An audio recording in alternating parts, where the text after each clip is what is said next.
Salt ਵਰਤੀ ਜਾਂਦੀ ਆ। ਸਾਲਟਾਂ ਆ ਕਿੱਥੋਂ ਰਹੀਆਂ ਨੇ? ਕੌਣ ਮੁਹੱਈਆ ਕਰਾ ਰਿਹਾ? ਕਿੱਥੋਂ ਆ ਰਹੀਆਂ ਨੇ ਸਾਲਟਾਂ? ਜਦੋਂ ਉਹਦੀ ਮਾਤਾ ਉਹਦਾ ਜੂੜਾ ਕਰ ਰਹੀ ਹੈ, ਜਿਵੇਂ ਸਿੱਧੂ ਦਾ ਵਿਆਹ ਰੱਖਿਆ ਵਾ ਸੀ, ਉੱਥੇ ਫਿਰ ਇੱਕ ਮੈਨੂੰ ਮੁੰਡੇ ਨੇ ਦੱਸਿਆ ਜਿਹੜਾ ਸੀਗਾ ਮੌਜੂਦ, ਉਹ ਕਹਿੰਦਾ ਬਾਈ ਮੈਂ ਆਪਣੀ ਅੱਖੀਂ ਦੇਖਿਆ ਐਡਾ ਐਡੇ ਖੋਲ ਪੁਲਿਸ ਚੱਕ ਕੇ ਲਗੀ ਹੈ। ਨੌਜਵਾਨ ਨੇ ਬਹੁਤ ਸੋਹਣਾ ਬੋਲਿਆ, ਕਹਿੰਦਾ ਮੈਂ ਤੁਹਾਨੂੰ ਬੇਨਤੀ ਕਰਦਾ ਵੀ ਤੁਸੀਂ ਹਟਣਾ ਤਾਂ ਹੈ ਨਹੀਂ, ਪਰ ਇੱਕ ਪੁੰਨ ਦਾ ਕੰਮ ਕਰ ਦਿਓ ਕਿ ਤੁਸੀਂ ਜਿੱਥੇ ਕਿਸੇ ਨੌਜਵਾਨ ਨੂੰ ਮਾਰਦੇ ਉਹਦੇ ਮਾਂ ਪਿਓ ਨੂੰ ਵੀ ਮਾਰਦਾ ਕਰੋ।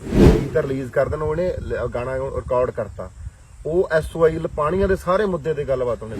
ਪਰ ਮੈਂ ਇੱਕ ਚੀਜ਼ ਦੇਖੀ ਆ ਵੀ ਇਸ ਬੰਦੇ ਦੀ ਤਪੱਸਿਆ ਕੁਝ ਪ੍ਰਮਾਤਮਾ ਨੇ ਪਿਛਲੇ ਜਨਮ ਦੇ ਵਿੱਚ ਬਹੁਤ ਇਹਨੇ ਭਗਤੀ ਕੋਈ ਪੁੰਨ ਕੀਤੇ ਹੋਣਗੇ, ਜਾਂ ਸਾਰੀ ਦੁਨੀਆ ਨੂੰ ਰਵਾ ਗਿਆ ਤੇ ਸਾਰੀ ਦੁਨੀਆ ਤੇ ਉੱਪਰ ਨਾਂ ਅਮਰ ਕਰ ਗਿਆ। ਰਾਤ ਨੂੰ ਉਹਦੀ ਮਾਂ ਨੂੰ ਟੀਕੇ ਟੂਕੇ ਲਾ ਕੇ ਬੇਹੋਸ਼ ਜੀ ਹੋ ਗਈ। ਜਦੋਂ ਸਵੇਰੇ ਉੱਠੀ ਹੈ, ਉੱਠਣ ਸਾਰ ਹਵੇਲੀ ਨੂੰ ਗਾਲਾਂ ਕੱਢਣ ਲੱਗ ਗਈ, ਢਾਹ ਦੋ ਉਹਨੂੰ, ਇਹ ਕਰ ਦੋ, ਆ ਪਾ ਕੇ। ਕਦੇ ਦਿਮਾਗ ਲਾਇਆ ਇਸ ਗੱਲ ਦੇ ਉੱਤੇ?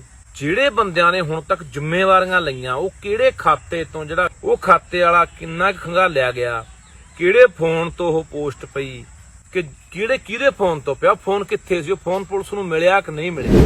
ਪੰਜਾਬ ਦੇ DGP ਨੇ ਇਹਨੂੰ ਗੈਂਗਵਾਰ ਦਾ ਨਾਂ ਲਾਤਾ ਵੀ ਗੈਂਗਵਾਰ। ਮੈਂ ਇਹਦੇ ਨਾਲ ਹੁੰਦਾ ਨਾ, ਸਿੱਧੂ ਦੇ ਨਾਲ, ਇਹਨਾਂ ਜਿਹੜੇ ਜਿੰਨੇ ਸਾਡੇ ਪਹਿਲਾਂ ਸਿੰਘ ਸ਼ਹੀਦ ਹੋਏ ਨੇ ਜਾਂ ਜਿੰਨੀਆਂ 12 ਨੇ ਗਿਆ, ਉਹਨਾਂ ਨੂੰ ਬਹੁਤ ਸੁਣਦਾ ਹੈ ਪੁਰਾਣੇ, ਉਹਨਾਂ ਨੂੰ ਮੰਨ ਕੇ ਚੱਲ ਸੰਤਾਂ ਬਾਰੇ ਬਹੁਤ ਸੁਣਦਾ। ਛੜਿਆ ਹੋਇਆ ਏਰੀਆ, ਉੱਥੋਂ ਉੱਠ ਕੇ ਬੰਦੇ ਨੇ ਇੱਕ ਵੱਖਰਾ ਮਾਹੌਲ, ਇੱਕ ਵੱਖਰਾ ਵਰਤਾਂਤ ਗਾਇਕੀ ਜੀ ਵੀ ਸਿਰਜਤਾ ਸੀ।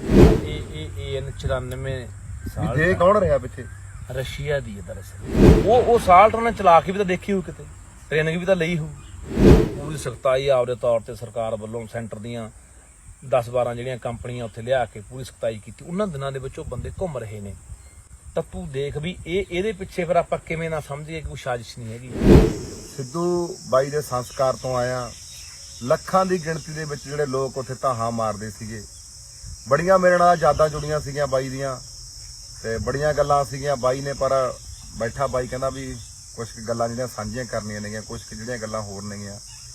ਯਾਦਾਂ ਬੜੀਆਂ ਨੇ, ਮੈਂ ਤੁਹਾਡੇ ਨਾਲ ਯਾਦਾਂ ਜਿਹੜੀਆਂ ਸਿੱਧੂ ਨਾਲ ਫੇਰ ਕਦੇ ਸਾਂਝੀਆਂ ਕਰਾਂਗੇ, ਪਰ ਕੁਝ ਕੁ ਬਾਈ ਨੇ ਕੁਝ ਕੁ ਮੁੱਦਿਆਂ ਤੇ ਕੁਝ ਕੁ ਗੱਲਾਂ ਜਿਹੜੀਆਂ ਟੈਕਨੀਕਲ ਗੱਲਾਂ ਨੇ, ਉਹ ਕਹਿੰਦਾ ਬਾਈ ਕਹਿੰਦਾ ਆਪਾਂ ਨੂੰ ਲੋਕਾਂ ਨੂੰ ਦੱਸੀਏ, ਸਾਂਝੀਆਂ ਕਰੀਏ। ਤੇ ਬਾਈ ਕੀ ਅੱਜ ਦਾ ਜਿਹੜਾ ਲੱਗਿਆ ਭਾਨੇ ਆਪਾਂ ਉੱਥੋਂ ਆਏ ਆ ਹਨਾ, ਤੇ ਲੱਖਾਂ ਦਿਲ ਟੁੱਟੇ। ਮੈਨੂੰ ਕੈਨੇਡਾ ਤੋਂ 2-3 ਬੰਦਿਆਂ ਦੇ ਫੋਨ ਆਏ, ਉਹ ਕਹਿੰਦੇ ਬਾਈ ਸਾਡੇ ਜਵਾਕ ਕੱਲ ਦੇ ਰੋਟੀ ਨਹੀਂ ਖਾ ਰਹੇ ਹਨਾ। ਤੇ ਇੱਕ ਮੈਨੂੰ ਉੱਥੇ ਅੱਜ ਬੰਦਾ ਮਿਲਿਆ, ਬਾਹਰੋਂ ਆਇਆ ਹੋਇਆ ਸੰਸਕਾਰ ਤੇ ਭਾਨੇ, ਉਹ ਮੈਨੂੰ ਕਹਿੰਦਾ ਵੀ ਮੇਰਾ ਜਵਾਕ ਸਦਮੇ ਚਲਿਆ ਗਿਆ, ਛੋਟੀ ਉਮਰ ਦਾ ਹੀ ਆ, ਜਿਹੜੇ ਸੁਣਦੇ ਹੀ ਛੋਟੇ ਜਵਾਕ, ਕਹਿੰਦਾ ਉਹ ਕੱਲ ਦਾ ਐਂ ਕਰੀ ਜਾਂਦਾ, ਬਾਏ ਸਿੱਧੂ ਐਂ ਕਰੀ ਜਾਂਦਾ। ਅੱਛਾ, ਜਾਣੇ ਵੀ ਇੰਨਾ ਦੁੱਖ ਯਾਰ ਹਨਾ ਲੱਗਿਆ, ਹਰ ਬੰਦੇ ਨੂੰ ਇਹ ਲੱਗਿਆ ਵੀ ਜਿਵੇਂ ਸਾਡਾ ਕੋਈ ਆਪਣਾ ਮਰ ਗਿਆ ਹੁੰਦਾ। ਤਾਂ ਅੱਜ ਦੇਖਿਆ ਕਿ ਕਿਵੇਂ ਜਦੋਂ ਉਹਦੀ ਮਾਤਾ ਉਹਦਾ ਜੂੜਾ ਕਰ ਰਹੀ ਆ ਤੇ ਬਾਪ ਉਹਦਾ ਦੀ ਪੱਗ ਬੰਨ੍ਹ ਰਿਹਾ, ਤੇ ਯਾਰ ਉਹ ਕੀ ਮੰਜ਼ਰ ਸੀ ਹਨਾ, ਮਤਲਬ ਕਿ ਕਿੰਨਾ ਦੁਖਦਾਈ ਉਹ ਪਲ ਸੀਗੇ ਕਿ ਉਹ ਮਾਤਾ ਦੇ ਵਿਚਾਰੀ ਦੇ ਉਹ ਦਿਨ ਯਾਦ ਆਉਂਦੇ ਹੋਣੇ ਆ ਬਚਪਨ ਦੇ ਵਿੱਚ, ਜਦੋਂ ਉਹਦਾ ਜੂੜਾ ਕਰਦੀ ਹੋਣੀ ਆ, ਤੇ ਅੱਜ ਉਹਨੂੰ ਆਖਰੀ ਵਾਰ ਉਹਦਾ ਜੂੜਾ ਕਰ ਰਹੀ ਸੀ। ਤਾਂ ਕਿਵੇਂ ਇੱਕ ਮਾਂ ਜਾਂ ਇੱਕ ਬਾਪ ਆ ਜਿਹੜਾ, ਉਹ ਜਦੋਂ ਬੱਚਾ ਜਨਮ ਲੈਂਦਾ, ਜਨਮ ਲੈਣ ਤੋਂ ਲੈ ਕੇ ਜਿਵੇਂ ਜਿਵੇਂ ਉਹ ਬੱਚਾ ਜਵਾਨ ਹੁੰਦਾ ਚਲਿਆ ਜਾਂਦਾ, ਨੌਜਵਾਨ ਹੁੰਦਾ, ਮੁੰਡਾ ਜਾਂ ਕੁੜੀ ਆ, ਉਵੇਂ ਉਵੇਂ ਉਸ ਮਾਂ ਬਾਪ ਦੀਆਂ ਸੱਧਰਾਂ ਨੇ ਜਿਹੜੀਆਂ, ਚਾਅ ਨੇ ਜਿਹੜੇ ਉਹਦੇ, ਉਹ ਵੀ ਜਵਾਨ ਹੁੰਦੇ ਤੁਰੇ ਜਾਂਦੇ ਆ।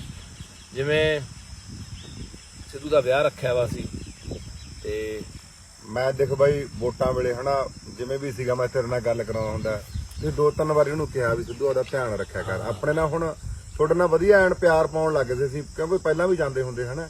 ਇੱਕ ਚੀਜ਼ ਬਾਈ ਮੈਂ ਗੱਲ ਤੇਰੀ ਰੋਕ ਕੇ ਗੱਲ ਕਹਿਣਾ, ਮੈਂ ਇੱਕ ਚੀਜ਼ ਨੋਟ ਕਰੀ, 3 ਦਿਨ ਹੋ ਗਏ ਮੈਂ ਜਦੋਂ ਉਹਦੇ ਨਾਲ ਹਾਦਸਾ ਵਾਪਰ ਗਿਆ ਸੀ, ਮੈਂ ਉਹਦੀ ਹਸਪਤਾਲ ਚਲਾ ਗਿਆ ਸੀਗਾ, ਪਰ ਮੈਂ ਇੱਕ ਚੀਜ਼ ਦੇਖੀ ਆ ਵੀ ਇਸ ਬੰਦੇ ਦੀ ਤਪੱਸਿਆ ਕੁਝ ਪ੍ਰਮਾਤਮਾ ਨੇ ਪਿਛਲੇ ਜਨਮ ਦੇ ਵਿੱਚ ਬਹੁਤ ਇਹਨੇ ਭਗਤੀ ਕੋਈ ਪੁੰਨ ਕੀਤੇ ਹੋਣਗੇ, ਜਿਹੜਾ ਐਡਾ ਵੱਡਾ ਨਾਮ ਹੋਇਆ, ਐਡਾ ਵੱਡਾ ਸਾਰੀ ਦੁਨੀਆ ਨੂੰ ਰਵਾ ਕੇ ਤੁਰ ਗਿਆ ਹਨਾ।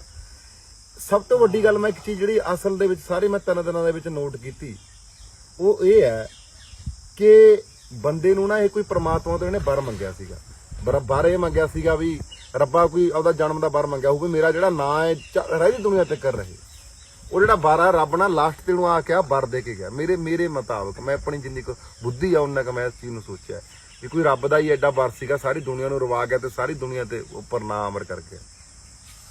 ਤਾਂ ਗੱਲ ਪੰਨੇ ਵਿਆਹ ਦੀ ਕਰਦੇ ਸੀ ਹਨਾ, ਗੱਲ ਦੱਸਦਾ ਸੀਗਾ, ਕਹਿੰਦਾ ਜਦੋਂ ਮਾਤਾ ਕੋਲੇ ਆਉਣਾ ਤੇ ਮਾਤਾ ਨੇ ਕਹਿਣ ਲੱਗ ਜਾਣਾ ਵੀ ਅੱਜ ਇੱਕ ਦਿਨ ਹੋਰ ਘਟ ਗਿਆ, ਵਿਆਹ ਦਾ ਨੇੜੇ ਆ ਰਿਹਾ ਹਨਾ। ਹਾਂ ਤੇ ਅੱਜ ਯਾਰ ਜਦ ਜਾਂਦੀ ਵਾਰੀ ਉਹਦੇ ਸਿਹਰੇ ਬੰਨੇ ਗਏ ਹਨਾ। ਹਾਂ ਤੇ ਹੁਣ ਚਲੋ ਉਹ ਜਾਣ ਵਾਲਾ ਚਲਿਆ ਗਿਆ, ਪਰ ਤੁਸੀਂ ਦੇਖੋ ਜਿਹੜੀਆਂ ਉਹ ਐਡੀ ਵੱਡੀ ਹਵੇਲੀ ਖੜੀ ਕੀਤੀ ਹੈ, ਐਡਾ ਉਹਨੇ ਮਤਲਬ ਕਿ ਤਾਮ ਝਾਮ ਖੜਾ ਕੀਤਾ, ਟਰੈਕਟਰ ਖੜੇ ਨੇ, ਗੱਡੀਆਂ ਖੜੀਆਂ ਨੇ, ਉਹਨਾਂ ਨੂੰ ਦੇਖ ਉਹ ਮਾਂ ਬਾਪ ਰੋਜ਼ ਮਰੂਗਾ। ਬਿਲਕੁਲ ਬਈ। ਯਾਰ ਮਾਰਨ ਵਾਲੇ ਜਿਹੜੇ ਬੰਦੇ ਨੇ, ਜਿਹੜੇ ਇੰਨੀ ਦਰਿੰਦਗੀ ਨਾਲ ਮਾਰ ਕੇ ਗਏ, ਜਿਨ੍ਹਾਂ ਦੇ ਅੰਦਰ ਕੋਈ ਦਰਦ ਹੀ ਨਹੀਂ, ਕੋਈ ਹਯਾ, ਕੋਈ ਦਇਆ ਹੀ ਨਹੀਂ। ਤੈਨੂੰ ਮੈਂ ਇੱਕ ਗੱਲ ਦੱਸਾਂ, ਜਦੋਂ ਕਿ ਮੰਨ ਕੇ ਚੱਲ ਐਕਸੀਡੈਂਟ ਹੋ ਗਿਆ ਸੀ ਹਨਾ, ਆਹ ਇਹ ਹੋਇਆ ਹਾਦਸਾ, ਤੇ ਰਾਤ ਨੂੰ ਤਾਂ ਉਹਦੀ ਮਾਂ ਨੂੰ ਟੀਕੇ ਟੂਕੇ ਲਾ ਕੇ ਬੇਹੋਸ਼ ਜੀ ਹੋ ਗਈ। ਜਦੋਂ ਸਵੇਰੇ ਉੱਠੀ ਐ, ਉੱਠਣ ਸਾਰ ਹਵੇਲੀ ਨੂੰ ਗਾਲਾਂ ਕੱਢਣ ਲੱਗ ਗਈ, ਢਾਹ ਦੋ, ਉਹਨੂੰ ਇਹ ਕਰ ਦੋ, ਆ ਪਾ ਕੇ ਛੱਡ ਗਿਆ। ਆਹ ਗੱਲ ਹੁਣ ਉਹ ਬਾਈ ਰੋਜ਼ ਮਰਨਗੇ। ਹਾਂ ਤੇ ਇਹ ਗੱਲ ਯਾਰ ਕਦੇ ਮਾਰਨ ਵਾਲਿਆਂ ਦੇ ਦਿਮਾਗ 'ਚ ਨਹੀਂ ਆਈ ਕਿ ਅਸੀਂ ਕਿਵੇਂ ਇੱਕ ਇਨਸਾਨ ਜਦੋਂ ਮਰਦਾ ਤੇ ਉਸ ਇਨਸਾਨ ਦੇ ਨਾਲ ਕਿੰਨੇ ਇਨਸਾਨ ਹੋਰ ਜਿਹੜੇ ਰੋਜ਼ ਮਰਦੇ ਨੇ, ਉਹਦੇ ਮਾਂ ਬਾਪ, ਭੈਣ ਭਾਈ, ਦੋਸਤ ਮਿੱਤਰ, ਉਹਦੇ ਸਕੇ ਸੰਬੰਧੀ। ਤਾਂ ਇਹ ਜਿਹੜੀਆਂ ਪਤਾ ਨਹੀਂ ਯਾਰ ਕਿਵੇਂ ਬੰਦੇ ਦੇ ਅੰਦਰ ਐਡਾ ਸ਼ੈਤਾਨ ਆ ਜਾਂਦਾ, ਜਾਂ ਬੰਦਾ ਐਡਾ ਮਤਲਬ ਕਿ ਬੇਦਰਦ ਹੋ ਜਾਂਦਾ, ਬੇਕਿਰਕ ਹੋ ਜਾਂਦਾ ਕਿ ਉਹ ਬੰਦਾ ਐਡੀ ਦਰਿੰਦਗੀ ਨਾਲ, ਯਾਰ ਕੋਈ ਰੌਲਾ ਵੀ ਨਹੀਂ ਯਾਰ, ਪਰ ਯਾਰ ਬਿਨਾਂ ਗੱਲ ਤੋਂ ਚੱਕ ਕੇ ਬੰਦੇ ਨੂੰ ਮਾਰ ਦੇਣਾ। ਇਹ ਅੱਜ ਕਹਾਣੀ ਆਪਾਂ ਉੱਥੇ ਯਾਰ ਝੱਲੀ ਨਹੀਂ ਜਾਂਦੀ। ਦੇਖ ਲੈ ਕਿਵੇਂ ਨੌਜਵਾਨ ਮੁੰਡੇ ਉੱਥੇ ਮਿਲ ਕੇ ਆਪਾਂ ਨੂੰ ਵੀ ਮਿਲੇ, ਬਾਈ ਇਨਸਾਫ ਚਾਹੀਦਾ, ਇਨਸਾਫ ਚਾਹੀਦਾ। ਇਨਸਾਫ ਬਾਈ ਕੀ ਮਿਲਣਾ? ਪਹਿਲੀ ਤਾਂ ਗੱਲ ਜਿਹੜੀ ਅਸਲ ਗੱਲ ਆਪਾਂ ਅੱਜ ਕਰਨੀ ਆ ਉਹ ਇਹ ਆ ਕਿ ਸਾਨੂੰ ਇੱਕ ਤਾਂ ਇਹ ਕਹਾਣੀ ਨੂੰ ਸਮਝਣਾ ਪੈਣਾ ਕਿ ਜਦੋਂ ਨੌਜਵਾਨ ਮਰਦੇ ਆ, ਨੌਜਵਾਨ ਮਰਨ ਤੋਂ ਬਾਅਦ ਪਹਿਲੀ ਗੱਲ ਅਸੀਂ ਇੱਕ ਸਮਝੋ ਕਿ ਕੋਈ ਵੀ ਜਦੋਂ ਨੌਜਵਾਨ ਇੱਥੇ ਗੋਲੀਆਂ ਨਾਲ ਮਾਰਿਆ ਜਾਂਦਾ ਤਾਂ ਇੱਕ ਗਰੁੱਪ, ਇੱਕ ਧੜਾ ਇਹਦੀ ਜ਼ਿੰਮੇਵਾਰੀ ਲੈ ਲੈਂਦਾ ਵੀ ਅਸੀਂ ਇਹਨੂੰ ਮਾਰਤਾ, ਅਸੀਂ ਇਹਦੀ ਜ਼ਿੰਮੇਵਾਰੀ ਚੱਕਦੇ ਹਾਂ, ਅਸੀਂ ਫਲਾਣੇ ਬੰਦੇ ਦਾ ਸਾਡੇ ਦਾ ਬਦਲਾ ਲੈ ਲਿਆ। ਪਰ ਕਦੇ ਸੋਚਿਆ, ਕਦੇ ਦਿਮਾਗ ਲਾਇਆ ਇਸ ਗੱਲ ਦੇ ਉੱਤੇ ਕਿ ਯਾਰਾ ਜਿਹੜੇ ਬੰਦਿਆਂ ਨੇ ਹੁਣ ਤੱਕ ਜ਼ਿੰਮੇਵਾਰੀਆਂ ਲਈਆਂ, ਉਹ ਕਿਹੜੇ ਖਾਤੇ ਤੋਂ, ਜਿਹੜਾ ਅਕਾਊਂਟ ਜਿਹਨੂੰ ਆਪਾਂ ਕਹਿ ਦਿੰਦੇ ਹਾਂ ਖਾਤਾ ਜਿਹੜਾ ਹੁੰਦਾ ਫੇਸਬੁੱਕ ਦਾ, ਜਿੱਥੋਂ ਜ਼ਿੰਮੇਵਾਰੀ ਲਈ ਜਾਂਦੀ ਹੈ, ਉਹ ਖਾਤੇ ਵਾਲਾ ਕਿੰਨਾ ਕੁ ਖੰਗਾਲਿਆ ਗਿਆ, ਕਿਹੜੇ ਫੋਨ ਤੋਂ ਉਹ ਪੋਸਟ ਪਈ, ਇਹ ਕਦੇ ਜਨਤਕ ਹੋਈ ਗੱਲ?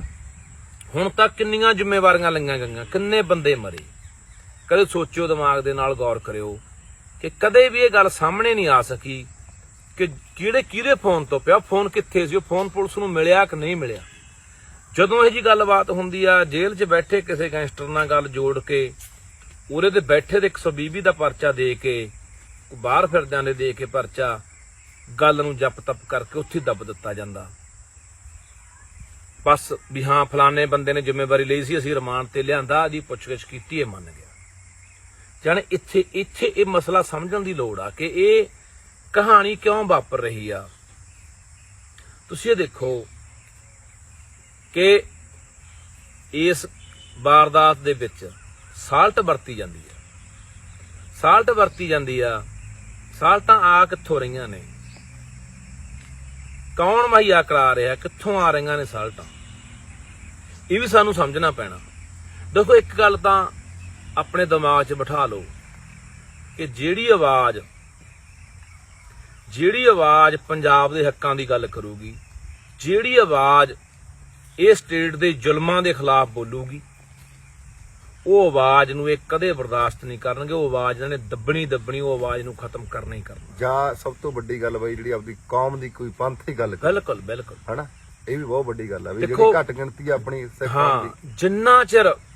ਜਿੰਨਾ ਚਿਰ ਸਾਡੇ ਅਸੀਂ ਕੋਈ ਵੀ ਆ, ਚਾਹੇ ਮੈਂ ਚਾਹੇ ਕੋਈ ਵੀ ਆ, ਜਿੰਨਾ ਚਿਰ ਨੌਜਵਾਨ ਇਹਨਾਂ ਦੇ ਹੱਥ ਠੋਕੇ ਬਣ ਕੇ ਕੰਮ ਕਰਦੇ ਨੇ, ਇਹਨਾਂ ਦੇ ਸੰਦ ਬਣ ਕੇ ਕੰਮ ਕਰਦੇ ਨੇ, ਇਹਨਾਂ ਦੇ ਫਿੱਟ ਬੈਠਦੇ ਨੇ ਇਸ ਏਜੰਸੀਆਂ ਦੇ, ਇਸ ਸਟੇਟ ਦੇ, ਉਹਨਾਂ ਚਿਰ ਉਹਨਾਂ ਨੂੰ ਕੋਈ ਖਤਰਾ ਨਹੀਂ, ਕੋਈ ਪਰਵਾਹ ਨਹੀਂ। ਤੁਸੀਂ ਜੋ ਮਰਜ਼ੀ ਕਰੀ ਜਾਓ, ਲੁੱਟਾਂ ਕਰੀ ਜਾਓ, ਖੋਹਾਂ ਕਰੀ ਜਾਓ, ਚੋਰੀਆਂ ਕਰੀ ਜਾਓ, ਡਾਕੇ ਮਾਰੀ ਜਾਓ, ਕਿਸੇ ਕਤਲ ਕਰੀ ਜਾਓ, ਕੋਈ ਪਰਵਾਹ ਨਹੀਂ।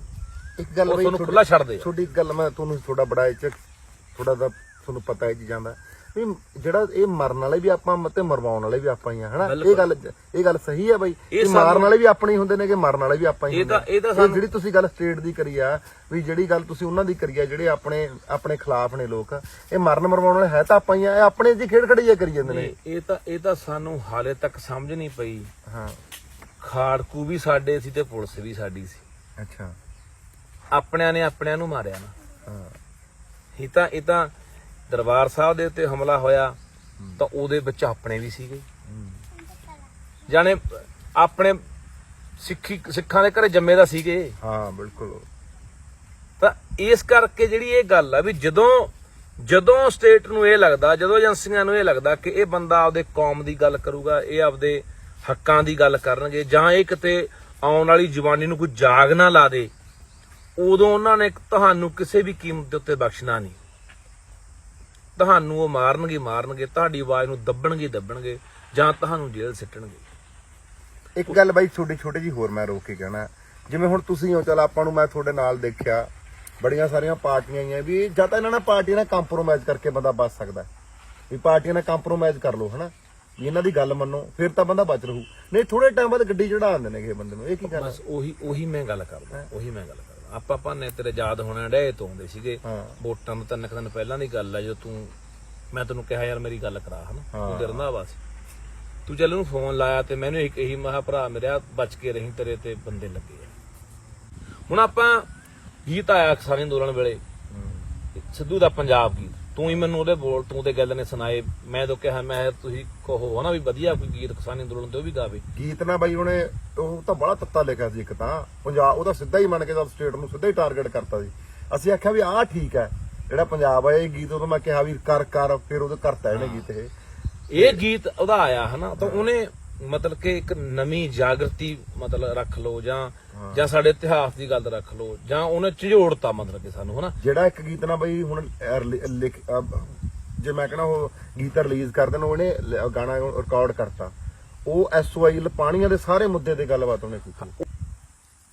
ਇਸ ਲਈ ਹੁਣ ਜਿਹੜਾ ਨਵਾਂ ਗੀਤ, ਇਹਦੇ ਕਈ ਗੀਤ ਮਤਲਬ ਕਿ ਇਹਦੇ ਲਿਖੇ ਵੀ ਪਏ ਸੀ, ਕਈ ਗੀਤ ਰਿਕਾਰਡ ਵੀ ਹੋਏ ਆ, ਜਿਹੜੇ ਪਤਾ ਲੱਗਿਆ ਕਿ ਪੰਜਾਬ ਦੇ ਪਾਣੀਆਂ ਦੇ ਹੱਕ ਦੀ ਗੱਲ, ਬੰਦੀ ਸਿੰਘਾਂ ਦੀ ਰਿਹਾਈ ਦੀ ਗੱਲ, ਕਿਵੇਂ ਸਟੇਟ ਸਾਨੂੰ ਕੀ ਕਰ ਰਹੀ ਹੈ, ਕਿਵੇਂ ਕੁਚਲ ਰਹੀ ਹੈ, ਕਿਵੇਂ ਮਾਰ ਰਹੀ ਹੈ, ਕਿਵੇਂ ਸਾਡਾ ਖਾਤਮਾ ਕਰ ਰਹੀ ਹੈ, ਉਹ ਸਾਰੀਆਂ ਗੱਲਾਂ ਉਹਨਾਂ ਗੀਤਾਂ ਦੇ ਵਿੱਚ, ਉਹਨਾਂ ਸ਼ਬਦਾਂ 'ਚ ਦਰਜ ਸੀਗੀਆਂ। ਦੇਖੋ ਜਿਹੜਾ ਬੰਦਾ ਕੋਈ ਵੀ ਕਿਸੇ ਖੇਤਰ ਦੇ ਵਿੱਚ ਕੋਈ ਮਸ਼ਹੂਰ ਬੰਦਾ ਜਾਂ ਕਿਸੇ ਖੇਤਰ 'ਚ ਲੱਗਿਆ ਹੋਇਆ, ਜਾਂ ਜਿਹੜੇ ਵੀ ਬੰਦੇ ਨੂੰ ਲੋਕ ਸੁਣਦੇ ਨੇ, ਤਾਂ ਉਹਦੇ ਉੱਤੇ ਏਜੰਸੀਆਂ ਦੀ ਨਜ਼ਰ ਵੀ ਹੁੰਦੀ ਹੈ, ਇੰਟੈਲੀਜੈਂਸ ਦੀ ਨਜ਼ਰ ਵੀ ਹੁੰਦੀ ਆ ਕਿ ਇਹ ਬੰਦਾ ਕੀ ਬੋਲਦਾ। ਉਹ ਤੁਹਾਡੇ ਕੱਲੇ ਸ਼ਬਦ ਨੂੰ ਮੂੰਹੋਂ ਨਿਕਲੇ ਨੂੰ ਦੇਖਦੇ ਨੇ, ਸੁਣਦੇ ਨੇ ਕਿ ਇਹਦਾ ਕੀ ਬੋਲਦਾ, ਇਹਦੇ ਮਨ 'ਚ ਕੀ ਆ, ਇਹਦੇ ਦਿਮਾਗ 'ਚ ਕੀ ਆ, ਅਸਰ ਕੀ ਹੋਣਾ। ਉਹ ਸਾਰੀ ਚੀਜ਼ ਉਹ ਇਹ ਤੇ ਵੀ ਨਜ਼ਰ ਹੋਣੀ ਆ ਕਿ ਯਾਰ ਇਹ ਕੀ ਲਿਖੂਗਾ ਜਾਂ ਕੀ ਆਉਣ ਵਾਲੇ ਸਮੇਂ 'ਚ ਗਾ ਸਕਦਾ। ਤਾਂ ਹੋ ਨਹੀਂ ਸਕਦਾ, ਮੈਂ ਕਹਿੰਦਾ ਇਹ 100% ਦੀ ਮੈਂ ਗੱਲ ਦਾਅਵੇ ਨਾਲ ਕਹਿ ਸਕਦਾ ਕਿ ਇਹ ਕੋਈ, ਜਿਵੇਂ ਹੁਣ ਪੰਜਾਬ ਦੇ DGP ਨੇ ਇਹਨੂੰ ਗੈਂਗਵਾਰ ਦਾ ਨਾਂ ਲਾਤਾ ਵੀ ਗੈਂਗਵਾਰ, ਹੱਸ ਕੇ ਇੰਟਰਵਿਊ ਕਰੀ। ਹਾਂ ਤੁਸੀਂ ਦੇਖੋ ਜਦੋਂ ਫਿਰ ਇਸ ਤਰ੍ਹਾਂ ਦੀ ਇਹਨਾਂ ਨੇ ਦੇਖੋ ਆਪਦੇ ਸਿਰ ਤੇ ਇਹਨੇ ਗੱਲ ਲੈਣੀ ਨਹੀਂ, ਉਹਨੂੰ ਕੋਈ ਜਾਂ ਤਾਂ ਐਕਸੀਡੈਂਟ ਦਾ ਰੂਪ ਦੇਣਗੇ, ਜਾਂ ਕੋਈ ਗੈਂਗਵਾਰ ਦਾ ਨਤੀਜਾ ਦਿਖਾਉਣਗੇ, ਜਾਂ ਕੋਈ ਆਪਸੀ ਰੰਜਿਸ਼ ਦਾ ਦਿਖਾਉਣਗੇ, ਜਾਣੇ ਕੋਈ ਨਾ ਕੋਈ ਇਹਨਾਂ ਨੇ ਬਹਾਨਾ ਘੜ ਕੇ ਕੋਈ ਨਾ ਕੋਈ ਰੂਪ ਦੇ ਕੇ ਆਪਦੇ ਗਲੋਂ ਗਲਾਵਾਂ ਲਾ ਕੇ ਸੁਰਖਰੂ ਹੋ ਜਾਣਾ ਹੁੰਦਾ ਤੇ ਉਸ ਆਵਾਜ਼ ਨੂੰ ਬੰਦ ਕਰ ਦੇਣਾ ਹੁੰਦਾ। ਸੋ ਇਸ ਕਰਕੇ ਸਾਨੂੰ ਇਹ ਸਮਝਣ ਦੀ ਲੋੜ ਆ ਕਿ ਇਹ ਜਿਹੜੀ ਘਟਨਾ ਦੇ ਪਿੱਛੇ ਜਾਂ ਹੋਰ ਜਿੰਨੀਆਂ ਘਟਨਾਵਾਂ ਪਹਿਲਾਂ ਵਾਪਰੀਆਂ ਜਾਂ ਆਉਣ ਵਾਲੇ ਸਮੇਂ 'ਚ ਵਾਪਰਨਗੀਆਂ, ਮੇਰੀ ਗੱਲ ਯਾਦ ਰੱਖਿਓ, ਵਾਪਰਨਗੀਆਂ, ਨਾ ਕੋਈ ਹੋਰ ਦਿੱਤੇ ਜਾਣੇ ਆ, ਵਜ੍ਹਾ ਕੋਈ ਹੋਰ ਬਣਾਈ ਜਾਣੀ ਹੈ, ਪਰ ਪਿੱਛੇ ਤਾਕਤ ਕਿਹੜੀ ਕੰਮ ਕਰਦੀ ਹੈ, ਉਹ ਕਿਵੇਂ ਕੰਮ ਕਰਦੀ ਹੈ। ਕਈ ਵਾਰੀ ਜਿਹੜਾ ਬੰਦਾ ਇਹੋ ਜਿਹਾ ਕੰਮ ਕਰਕੇ ਗਿਆ ਹੁੰਦਾ, ਮੰਨ ਲਓ ਜਿਹੜੇ ਬੰਦੇ ਨੂੰ ਮਾਰ ਕੇ ਗਏ ਆ, ਹੋ ਸਕਦਾ ਉਹਨਾਂ ਨੂੰ ਵੀ ਨਾ ਪਤਾ ਹੋਵੇ ਅਸੀਂ ਵਰਤੇ ਜਾ ਰਹੇ ਹਾਂ ਜਾਂ ਸਾਨੂੰ ਕੋਈ ਵਰਤ ਰਿਹਾ। ਕਈ ਵਾਰੀ ਬੰਦਾ ਵਰਤਿਆ ਹੀ ਐ ਜਾਂਦਾ, ਬੰਦੇ ਨੂੰ ਵਰਤ ਲਿਆ ਜਾਂਦਾ, ਬੰਦੇ ਤੋਂ ਕੰਮ ਕਢਾ ਲਿਆ ਜਾਂਦਾ, ਪਰ ਉਹ ਬੰਦੇ ਨੂੰ ਪਤਾ ਤੱਕ ਨਹੀਂ ਹੁੰਦਾ ਕਿ ਯਾਰ ਮੈਂ ਵਰਤਿਆ ਗਿਆ ਜਾਂ ਮੈਨੂੰ ਕਿਹਨੇ ਵਰਤਿਆ ਜਾਂ ਮੇਰੇ ਪਿੱਛੇ ਕੌਣ ਆ। ਇਹੀ ਏਜੰਸੀਆਂ ਦੀ ਖੇਡ ਆ। ਦੇਖੋ ਇੱਕ ਗੱਲ ਬੜੀ ਸਾਫ਼ ਆ ਤੇ ਆਪਣੇ ਦਿਮਾਗ ਤੇ ਦਿਲ 'ਚ ਬਿਠਾ ਲਿਓ ਇਹ ਗੱਲ ਕਿ ਜਿਹੜੇ ਏਜੰਡੇ ਦੇ ਉੱਤੇ ਇਹ ਚੱਲੇ ਹੋਏ ਨੇ ਕਿ ਪੂਰੇ ਮੁਲਕ ਨੂੰ ਇੱਕੋ ਰੰਗ ਦੇ ਵਿੱਚ ਰੰਗਣਾ, ਪੂਰੇ ਮੁਲਕ ਨੂੰ ਅਸੀਂ ਇੱਕੋ ਹੀ ਰੰਗ ਦੇਣਾ, ਇੱਕ ਧਰਮ, ਇੱਕ ਰੰਗ, ਇੱਕ ਬੋਲੀ ਦੀ ਗੱਲ ਹੋ ਰਹੀ ਆ। ਤਾਂ ਇਹ ਜਿਹੜਾ ਏਜੰਡਾ ਨਾ ਇਹਨਾਂ ਦਾ, ਇਸ ਏਜੰਡੇ ਦੇ ਵਿੱਚ ਜੇ ਕੋਈ ਅੱਗੇ ਖੜ ਸਕਦਾ, ਇਹਨਾਂ ਦਾ ਮੁਕਾਬਲਾ ਕਰ ਸਕਦਾ, ਇਹਨਾਂ ਦਾ ਮੂੰਹ ਤੋੜਵਾਂ ਜਵਾਬ ਦੇ ਸਕਦਾ, ਇਹਨਾਂ ਨੂੰ ਰੋਕ ਸਕਦਾ ਹੈ, ਤਾਂ ਉਹ ਪੰਜਾਬ ਆ। ਇਹ ਗੱਲ ਇਹਨਾਂ ਨੂੰ ਵੀ ਬੜੀ ਸਪਸ਼ਟ ਇਹਨਾਂ ਦੇ ਦਿਮਾਗ 'ਚ ਹੈਗੀ ਗੱਲ ਕਿ ਜੇ ਪੰਜਾਬ ਦੱਬ ਲਿਆ ਤਾਂ ਅਸੀਂ ਫਿਰ ਕਿਸੇ ਨੂੰ ਕੁਛ ਨਹੀਂ ਲਈ ਬੈਠੇ। ਹੁਣ ਇਸੇ ਕਰਕੇ ਤੁਸੀਂ ਦੇਖੋ, ਇਹ ਕਿਸੇ ਵੀ ਤਰੀਕੇ ਨਾਲ ਚਾਹੁੰਦੇ ਨੇ ਕਿ ਪੰਜਾਬ ਦੀ ਜਵਾਨੀ ਜਿਹ 'ਚ ਅਣਖ ਦਾ ਤੱਤ ਹੈ, ਗੈਰਤ ਦਾ ਮਾਦਾ ਹੈ, ਦਲੇਰੀ ਹੈ, ਜੁਰਤ ਹੈ, ਗੁਲਾਮੀ ਨਹੀਂ ਸਹਿਣ ਦੀ ਆਦਤ, ਉਹਨੂੰ ਕਿਵੇਂ ਖਤਮ ਕਰਨਾ। ਜਾਂ ਤਾਂ ਉਹਨੂੰ ਨਸ਼ੇ ਤੇ ਖਤਮ ਕਰ ਦਿਓ। ਨਸ਼ਾ ਵੀ ਮੈਂ ਬਹੁਤ ਵਾਰੀ ਬੋਲਿਆ ਕਿ ਆਮ ਵਰਤਾਰਾ ਨਹੀਂ ਹੈ, ਇਹ ਵੀ ਸਾਡੀ ਨਸਲਕੁਸ਼ੀ ਦਾ ਇੱਕ ਰੂਪ ਹੈ। ਨਸ਼ੇ ਰਾਹੀਂ ਸਾਡੀ ਜਵਾਨੀ ਨੂੰ ਤਬਾਹ ਕੀਤਾ ਜਾ ਰਿਹਾ। ਇਹ ਜਾਣ ਬੁੱਝ ਕੇ ਇੱਥੇ ਲਿਆਂਦਾ ਗਿਆ। ਇਹ ਕੋਈ ਆਮ ਨਹੀਂ ਆਇਆ ਵੀ ਇੱਧਰੋਂ ਆ ਗਿਆ ਉੱਧਰੋਂ ਆ ਗਿਆ, ਹੱਦ ਟੱਪ ਕੇ ਆ ਗਿਆ, ਦਿੱਲੀੋਂ ਆ ਗਿਆ, ਨਹੀਂ। ਇਹ ਵੀ ਇੱਕ ਸਾਜ਼ਿਸ਼ ਹੈ। ਅਗਲੀ ਗੱਲ, ਸਾਡੀ ਜਵਾਨੀ ਦੇ ਵਿੱਚ ਆਹੇ ਜਿਹੜੇ ਕਾਂਡ ਕਰਾ ਕੇ ਦਹਿਸ਼ਤ ਦਾ ਮਾਹੌਲ ਪਾਉਣਾ, ਡਰ ਦਾ ਮਾਹੌਲ ਪੈਦਾ ਕਰਨਾ ਕਿ ਇੱਥੇ ਕੋਈ ਰਹੇ ਹੀ ਨਾ। ਹੁਣ ਜਿਹੜੀ ਇਹ ਘਟਨਾ ਹੈ, ਜਦੋਂ ਪਹਿਲਾਂ ਸੰਦੀਪ ਨੰਗਲੰਬੀਆਂ ਦੀ ਘਟਨਾ ਵਾਪਰੀ, ਇਹ ਘਟਨਾਵਾਂ ਤੋਂ ਬਾਅਦ ਜਿਹੜੀ ਪੰਜਾਬ ਦੀ ਜਵਾਨੀ ਉਹ ਸੋਚਣ ਲਈ ਮਜਬੂਰ ਹੋ ਗਈ ਵੀ ਯਾਰ ਇੱਥੇ ਰਹਿਣ 'ਚ ਕੋਈ ਫਾਇਦਾ ਨਹੀਂ ਬਾਈ। ਬਹੁਤ ਸਾਰੇ ਬਾਈ ਲਿਖੀ ਵੀ ਜਾਂਦੇ ਨੇ ਇਹ ਗੱਲ, ਬੋਲੀ ਵੀ ਜਾਂਦੇ ਨੇ, ਕਈ ਗਾਇਕ ਵੀ ਬੋਲੀ ਜਾਂਦੇ ਨੇ ਇਹੀ ਗੱਲ। ਉਹਨਾਂ ਵਾਸਤੇ ਬਾਰੇ ਗੱਲ ਨਹੀਂ ਵੀ ਪੰਜਾਬ 'ਚ ਨਹੀਂ ਰਹਿਣ ਨੂੰ ਅਸੀਂ ਰਹਿਣਾ ਚਾਹੁੰਦੇ। ਪਰ ਮੈਂ ਫਿਰ ਤੁਹਾਨੂੰ ਬੇਨਤੀ ਕਰਦਾ, ਖਾਸ ਕਰਕੇ ਪੰਜਾਬ ਦੀ ਜਵਾਨੀ ਨੂੰ, ਨਿਰਾਸ਼ ਨਾ ਹੋਵੋ ਯਾਰ, ਹਤਾਸ਼ ਨਾ ਹੋਵੋ, ਟੁੱਟੋ ਨਾ। ਬਹੁਤ ਮਾੜਾ ਸਮਾਂ ਇਸ ਕੌਮ ਨੇ, ਇਸ ਪੰਜਾਬ ਨੇ ਦੇਖਿਆ। ਕਦੇ ਗਿਣਤੀ ਦੇ ਰਹਿ ਗਏ ਸੀ, ਜੰਗਲਾਂ 'ਚ ਚਲੇ ਗਏ ਸੀ, ਕਿਤਾਬਾਂ 'ਚ ਲਿਖਤੇ ਸੀਗੇ ਵੀ ਇਹ ਤਾਂ ਖਤਮ ਹੋ ਗਏ, ਇਹ ਤਾਂ ਮੁੜ ਕੇ ਉੱਠਣੇ ਨਹੀਂ। ਪਰ ਮੁੜ ਕੇ ਉੱਠ ਕੇ ਰਾਜ ਭਾਗ ਕਾਇਮ ਕੀਤਾ ਤੇ ਪੂਰੀ ਦੁਨੀਆ 'ਚ ਛਾਏ ਆ। ਅੱਜ ਕੋਨੇ-ਕੋਨੇ 'ਚ ਬੈਠੇ ਆ।